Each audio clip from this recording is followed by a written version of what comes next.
famous for.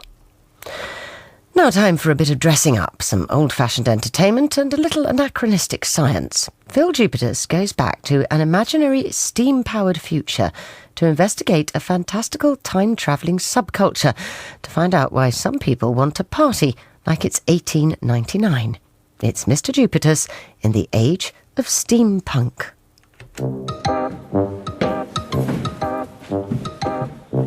I'm here in a cellar in North London, in an opposite setting to be talking to Andrew O'Neill. Hang on, I'll turn my phone off. Andrew's a comedian and friend. Come on. There we go. He's also the person who sparked my interest in steampunk. Pretty much everyone into steampunk embraces pretty much any Victorian fiction, but it's far more H.G. Wells than it is Charles Dickens. I ought to warn you that some of the ideas I am putting before you may strike you as unorthodox. I shall be glad if you will hear me out. I am not, in the narrow sense of the word, a patriot, and I am no sort of nationalist at all. H.G. Wells, who's a steampunk hero, speaking on the subject with a Briton on BBC Radio in 1934. But mind you, if I do not call myself a patriot, that does not alter the fact that I have an intense pride in being an Englishman. I glory in the English literature, in the English language. This is the programme in a nutshell. In the mighty fabric of modern science.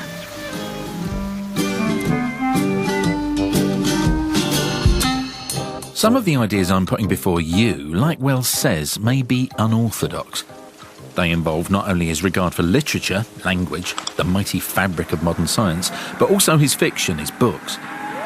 This means getting into a time machine of our own and travelling back in our imaginations to an era when progress was accelerating, although the entertainment was a bit slower.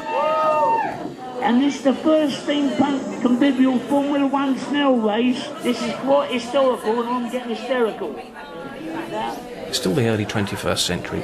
The Victorian world, the Edwardian world carried on.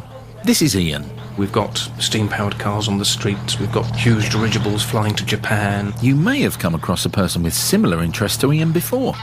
Maybe not. The camera that goes boing. They were possibly resplendent in tweed cape, stout working boots, and exuded the pioneer spirit of Lionel Jeffries. Perhaps they were clutching a mahogany laptop or a brass iPhone on a chain. A few years ago, everybody was wearing brass goggles.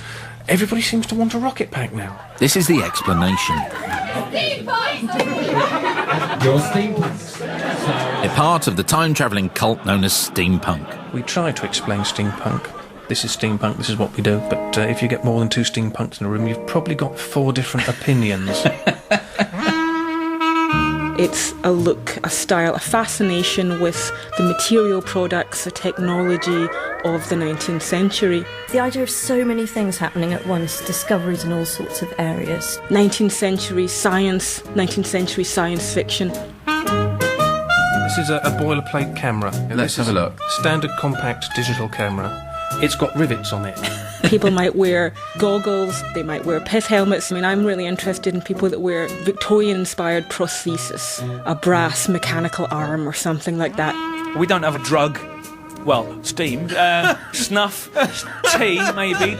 And dunk. There is tea duelling. What's more British than tea? Snail racing. A certain amount of British etiquette. And I get to dress in military uniforms and have ladies go, Devotees of steampunk are subscribers to an inventive and witty worldwide movement, powered by hands-on enthusiasm for the Victorian and Edwardian eras. But this cultural leap backwards imagines that period of history noisily colliding with the present day. Steampunk says, what would our world look like if computers existed in the age of steam locomotives? If the internet and hand-powered submarines operated in the same time frame? You've probably seen it in The League of Extraordinary Gentlemen. Its sensibility in the modern Sherlock Holmes. Its aesthetic is part of Doctor Who. Films, fashion, frock coats and fob watches. Just look at Prada's autumn 2012 menswear collection. Thank you very much, sir. Where do you find big top hats? Where do you find top hats? Big top hats. Imagine yourself for a moment on a Saturday afternoon at a steampunk convivial, like this one. It's a nice piece of work. It's a dress uniform belt from the horse cavalry. Ladies and gentlemen are perusing the wares on several vintage and second-hand stalls. It's a lovely bit of brass. I think it's a water gauge, isn't it? Odd bits of metal or military braid are bought and used to customise outfits, or turned into a fanciful object with gears and gauges. Search online, you'll find such choice items as the rotating glass eyeball that controls your digital audio, the EYE iPod, combining the craftsmanship of the 19th century with the functionality of the latest high-tech. This is stallholder Kevin. A lot of steampunk stuff seems to have dials and gauges, but the thing is people draw other elements in. I think... I'm certain there must be something I can bolt that to. You see, that's exactly it. You find people who have an interest, who see things, it's like, bang, they've got an idea for something they want to make. Contrary to what you might be thinking, this doesn't start with dress or music, but with a fascination for science and engineering. I'm having a look at this voltmeter here. I want to see if it still works. I'm trying to bear a bit of the wire on the end here, and I've got a battery from my my camera, which should be just about live enough to make the needle twitch, but I don't think it is. One of my heroes, of course, is Nikola Tesla, who was a genius. I also like Tesla coils and the massive great sparks. But they're just not normal people, are they? I mean, delightfully so. This is Rick, a welder. I love the fact that it's non-conformist. It's an attitude of decency, and from my own perspective, when we moved on the boat, that's where I got into this whole Victorian sort of thing. Rick and his family live off-grid on a narrowboat, travelling the canals. These waterways are late 18th century, 19th century, the motorways of the age, and really remarkable engineering feats. And I went out and bought myself a bowler hat and a waistcoat, and I found an accordion in a bin when I was driving the dust carts. Of course, I used to do the council round with a high-vis tabard thing with a top hat on. And it was quite fun. Here, you're as likely to find a shop assistant who works in Primark and drives Cornish pumping engines at the weekends as you will a TV prop maker who's old enough to have learnt blacksmithing skills at school. They might have a suitably recherché name like Major Tinker, Lady Elsie, or Mr. Shipton Bellinger. They may not. I'm no good at making up special names for yourself, and I can never remember what they are and always revert back to my own name, so I just go by my Christian name. As you may well notice, I am transgendered, and I couldn't even be bothered to change my name that much. It used to be Bernard, it's now Bernice. Being a steampunk means being part of a sort of subculture, but not as we know it. At least that's the way steampunk scholar Dr. Christine Ferguson might put it. She's a lecturer in 19th century literature at Glasgow University. When we think about subcultures now, we think about youth subcultures, so we think about punks, we think about goths and so forth. If you go to any steampunk gathering, there's people there in their late 60s, there's children, people in their 30s and 40s looking for a lifestyle choice that is playful and isn't simply available to young people. I think you'd struggle to find a coherent belief that everyone who calls themselves a steampunk has. And I think that's what's really, really fascinating about steampunk. What is the punk in steampunk? Punk is a reaction to the society you're in. Some of us think that because modern society is quite impersonal and quite brusque, quite rude even, that holding doors open for people, tipping your hat, saying good morning, is something that's rapidly going by the by. So we're trying to pull that back in. Nowadays, everything you see when you go out and you buy clothes or you buy sort of personal items or things like that, everything is off the shelf, everything is mass-produced and manufactured. Alex, who works in social care. So I guess being a maker and manufacturing individual devices, making something that's personal, you know, it's kind of like bringing back that idea of craftsmanship, isn't it? And this is Kit Cox, a writer. The Victorians were very good on reusing things. They passed things down, right down to the muckrakers that would go through the silt of the Thames to find coins. The gadgets in steampunk are generally recycled, and they're made from the junk that people throw away. Some people will insist steampunk has no philosophy, it has no ideological basis. Others would say it's about restoring maybe etiquette and good manners. And then for others, it's about recycling, it's about rejecting mass consumerism, a radical political movement. It's not like anything else. You know, I do a bit of medieval reenactment. There are people looking round, oh, those shoes aren't quite authentic. Oh, you should hold your bow this way. Steampunk, anything goes. If you want to be an airship captain, you can be. Just build your own airship. It's the steam behind the punk that powers this anachronistic fantasy for a future that never was and never will be. In recent years, the internet, social media, has given it rocket fuel, and it's materialised into a distinct, physical, real, if not entirely real entity. The next station is West 5 Fleet. Inspired by the hand-tooled, splattering inventions of an earlier industrial era, novice inventors are also taking an interest in a kind of arcane do-it-yourself. Basingstoke should change at will. I went to meet Ian Crichton. Some know him as Hair Doctor at home in a neat suburban semi-detached in Surrey. Very good this. You've actually spurred me on to have a spring clean down here. It's like meeting Patrick Troughton crossed with Caractacus Potts. Yeah, Dorset. Isn't this cosy? If you want to step down the workshop...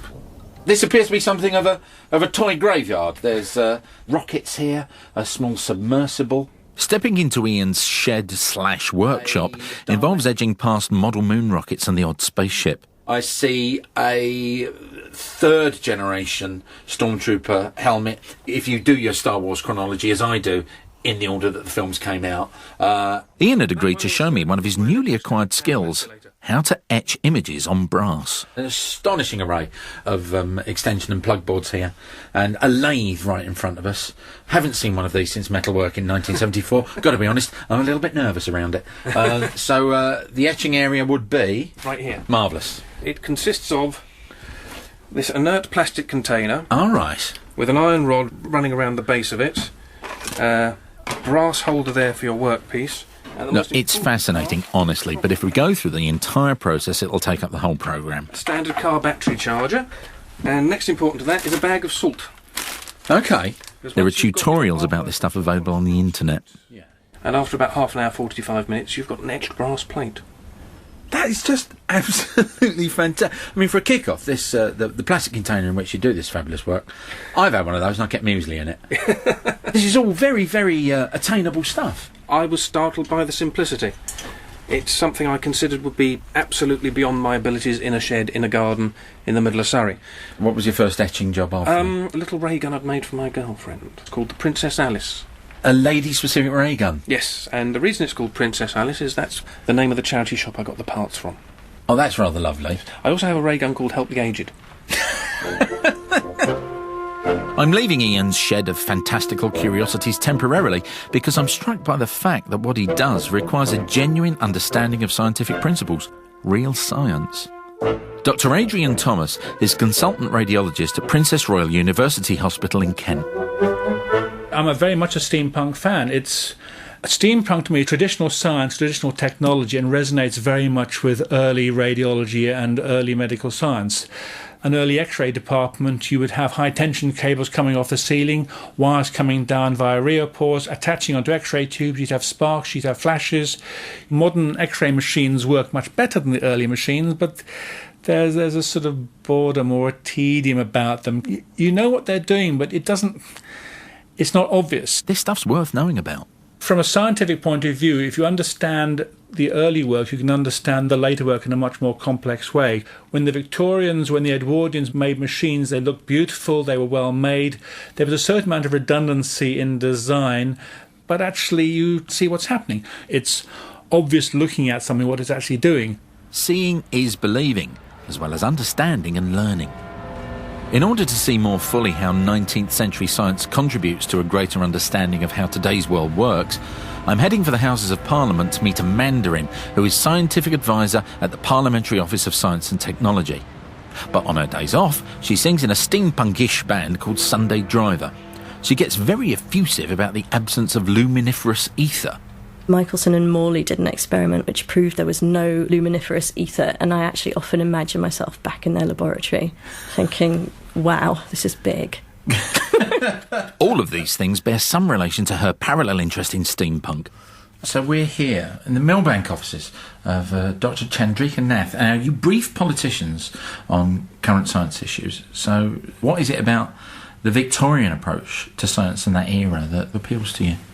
Obviously, before I came to Parliament, I was a research scientist, and what drew me into that was the wonder of science. And so one of the things that appeals is the excitement that people must have felt. Victorian science had an energy. People were just beginning to understand electromagnetism, radioactivity, how diseases are transmitted, like biological sciences and anaesthetics, for example. So knowledge as well as application, I think. Yeah. And the fact that 6 million people attended the Great Exhibition, that's 1/3 of the population of Britain, and that it made enough money to actually found the Victoria and Albert Museum and the Science Museum. In the sort of the Brian Cox era, people are trying to popularise science now. The scientists of the Victorian era were like the rock stars. You know, Stevenson he changed the world. It was partly because anyone could become a scientist, anyone could make major breakthroughs. Stevenson, I think his dad was just a worker in a local mine. So it's the idea that anybody could get into science. Dr. Christine Ferguson. Steampunk takes you back to that moment where the possibilities of technology and invention are still fresh, but also that technology can be dangerous as it can be liberating. That's a fascinating emotional response to technology that I don't think necessarily is very available in contemporary culture. I'm sure attitudes were really ambiguous, and if you look at the fiction, then you can see even as early as Frankenstein that people were looking at technology and thinking, oh, it could do all these harmful things. Hand in hand with that was industrialisation and urbanisation. Yeah. In India, steam first arrived in India through the British. Actually, a lot of Indian villagers were very negative towards the steam age, and they actually thought that there were little demons inside steam engines, which were imprisoned there by the British. And that was what was powering the trains. So I think you could say that definitely people that are into steampunk today see the beautiful side and they're really drawn by the aesthetic. But I'm quite fascinated by the question of whether that technology can advance without at least going through some stage where a large number of people suffer as a result. Anxieties around technology, then and now, are often worked through in fiction, science fiction, and in early steampunk. The standard critical history of steampunk, if I can say that without sounding too pretentious, is that it really begins with Bruce Sterling and William Gibson's novel The Difference Engine in the 80s. This is science fiction author Adam Roberts. And that it becomes a main part of science fiction culture and actually mainstream culture in the 90s and in the noughties. He's also a professor of 19th century literature at Royal Holloway, University of London. It's a little bit more complicated than that in actuality. There are a dozen or so novels written in the 1970s, books by Michael Moorcock, Christopher Priest's The Space Engine, books that go back to the the starting point of science fiction itself as a genre, with H.G. Wells and Jules Verne. Inevitably, it makes steampunk a self-reflexive form of science fiction. It's science fiction that is about science fiction. It's about where we come from as science fiction writers, as people, as fans who love this genre. I used to believe that my father was the man with the most extension cables I had ever known. He has just been kicked into second positions. There can never be too many. Yeah, you just sound like my old man. I'm back with Ian Crichton in his front room. We're surrounded by ray guns, a rocket pack, and a model spaceship that looks like it's straight from the Nigel Neal scripted First Men on the Moon. And now, is this a space helmet? Yes. Yeah. This contains, quite charmingly, a pith helmet. The switch is here, which I'm hovering over the somewhat. switch is here. What does this one do? That one will throw it and see. Okay. That's it, yes. Can you hear that? That's the fans. Indeed. Because there's no way I'm walking around with that on my head without being able to breathe. Steampunk world mourns the passing of their doctor, suffocated in his own creation.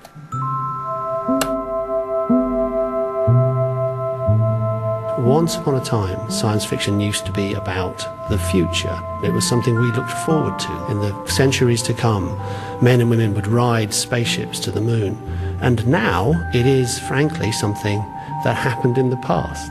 Sputnik was 1957, the moon landings were 1969. This is an awfully long time ago. There's a kind of nostalgia about space exploration and many of the key tropes and features of science fiction. And I think steampunk ties into that. The year I was born, man was walking on the moon. I would have thought by now we'd have at least been on Mars. The drive we had to do that was removed by the breakdown of the Cold War. We don't have a need to prove ourselves in such a way. Yeah. The sort of drives that the Victorians had, which was to be bigger, better, more powerful, doing the right thing in quotation marks. I like the idea of moving that forwards. Do you think that that's part of it as well? There's a nostalgia element to it? Yes. In a strange way, considering how segregated, how class-driven, how bottom-line intolerant that era was, modern steampunks strive to be and like to think of themselves as not like that. We're not going to send small children up chimneys to clean them or anything. We're not going to sneer at people of different races and look down upon them. Yeah. Because we're modern people, but we like a different world. On the one hand, obviously there's the 19th century and the age of Victoria, but in a strange way I think there's also a kind of 1960s quality to a lot of steampunk. You think of Adam Adamant, or you think of the Beatles dressed up in those Edwardian military costumes on the front of the Sgt. Pepper outfit, that the 60s themselves were nostalgic for an Edwardian and Victorian past. It's part of the reason why the logic of steampunk seems to fit with a kind of countercultural ethos, that it's people who like to drop off the grid and who are old-fashioned but in a politically progressive way. It's an odd sort of progressiveness. There appears to be a handgun down here in this box. Yes, there is. Let me just read the label in here. The Royal Standard Steam Pistol. Yes. Oh my lord, it comes out. 2 magazines which plug into it. I'll explain why there are 2 magazines as I go.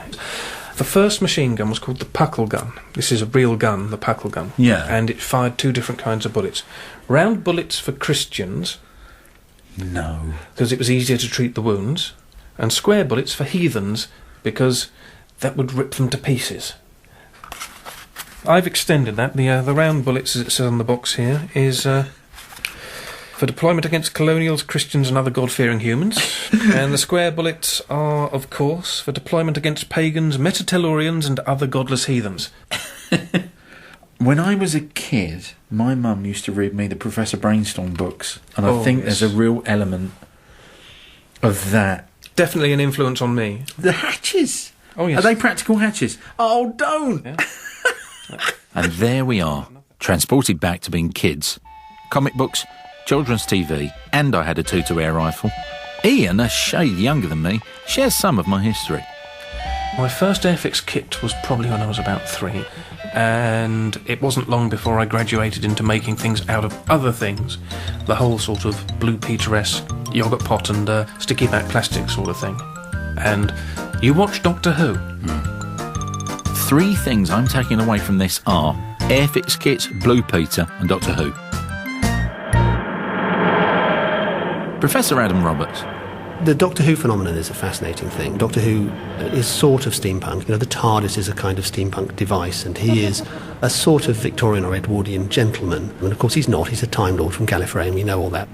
And he is, at one and the same time, part of this sort of master race, the Time Lords, who are superior to everybody else and clever and better, and we look up to them, but at the same time tries to defuse situations using humour and diplomacy rather than fighting all the time in the tried and tested mode of Golden Age American science fiction.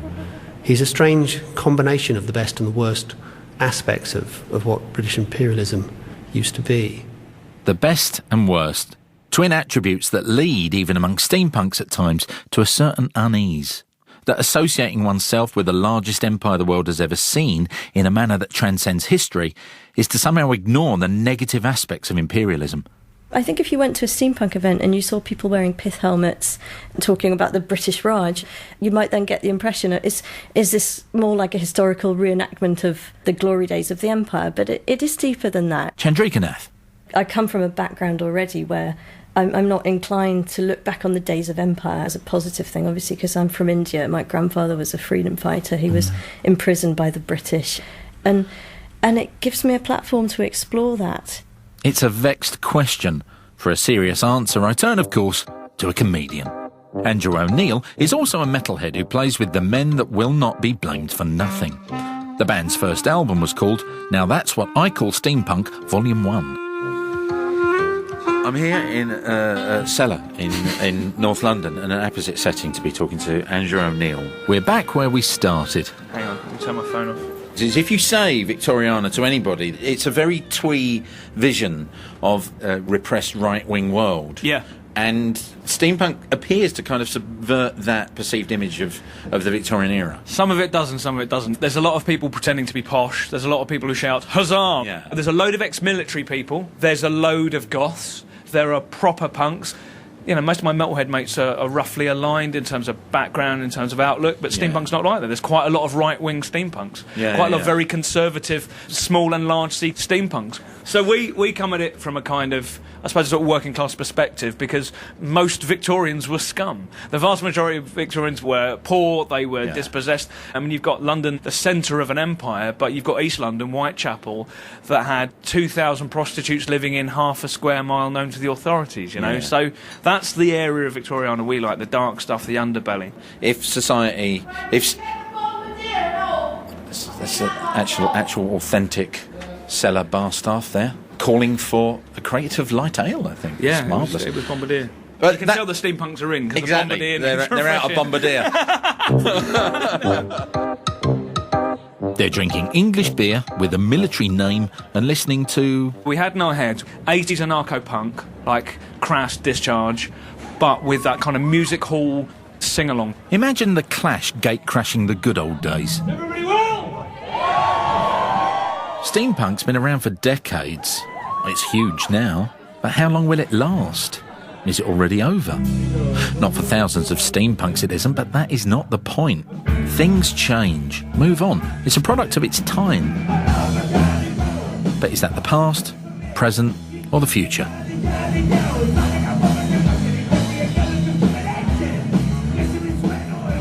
What do historians make of it? I think they get it. We did a pub quiz at the Asylum, the biggest steampunk event in Europe. It's up in Lincoln. Yeah. And we had the best table because we had a proper historian, we had an engineer, a scientist. So we cleaned up because it attracts people who are from different backgrounds, but generally intelligent people. They're drawn to it because it's fiction created out of history. And science and literature and politics. Yes. Here we go. We're doing it for the Whigs. Now, who did that famous quote about history repeating? Shirley Bassey? Nietzsche. Mark Twain had a better take.